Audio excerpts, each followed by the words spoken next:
Hi friends, welcome to our channel. గీతానుసారంలో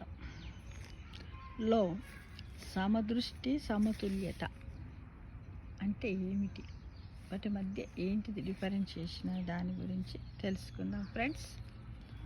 about సమదృష్టి సమతుల్యత.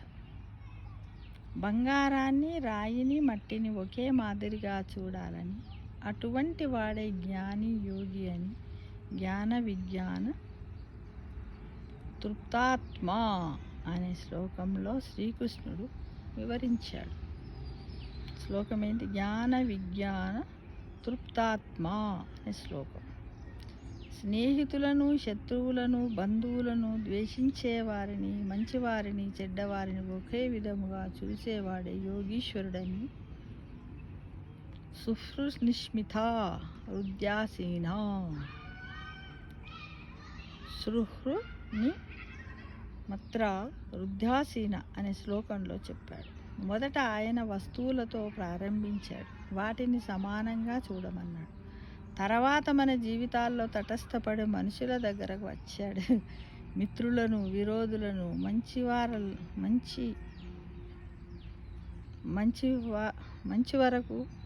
మంచివారిని, చెడ్డవారిని, అపరిచితుల్ని, స్నేహితుల్ని తేడా లేకుండా చూడమన్నాడు.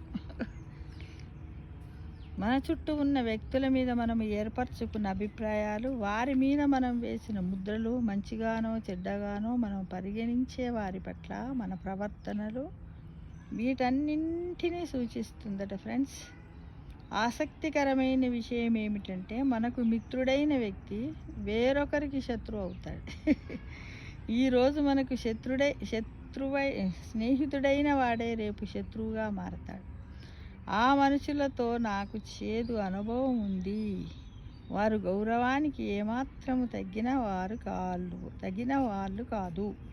అందుకే వారితో సంబంధ బాంధవ్యాలు తెంచుకున్నాను అనే ఫిర్యాదు మనకు పదే పదే వినిపిస్తూ ఉంటుంది.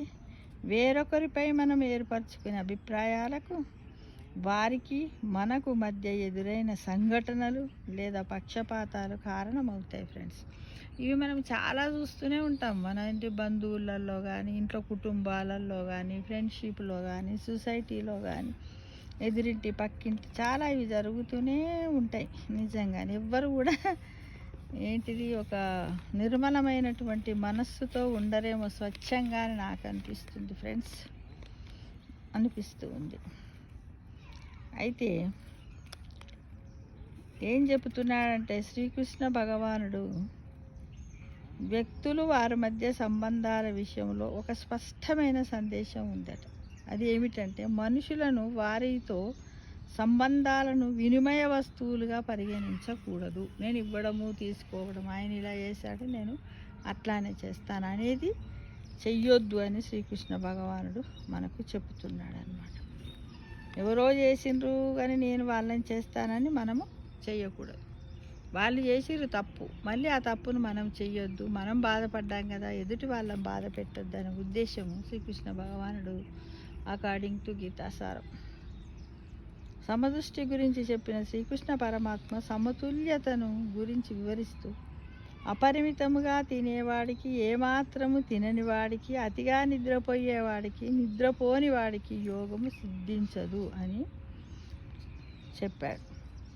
ఇక్కడ తినడము, నిద్ర తదితరాలను ఇంద్రియ మార్గాలకు ఉపమానంగా తీసుకున్నాడు అన్నమాట.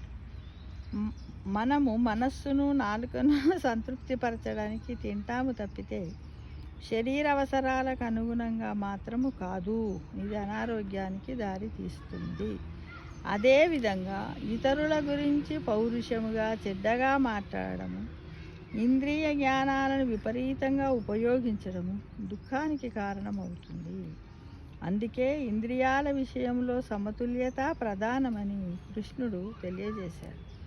పరిమితమైన ఆహారము, పరిమితమైన నిద్ర, మితమైన జాగరణ, మితమైన కర్మ, మితమైన సంచారము, వీటిని అనుసరించే వ్యక్తి యోగ మార్గములో దుఃఖాన్ని పోగొట్టుకొనగలడని శ్రీకృష్ణ పరమాత్మ బోధించాడు. చూసారా?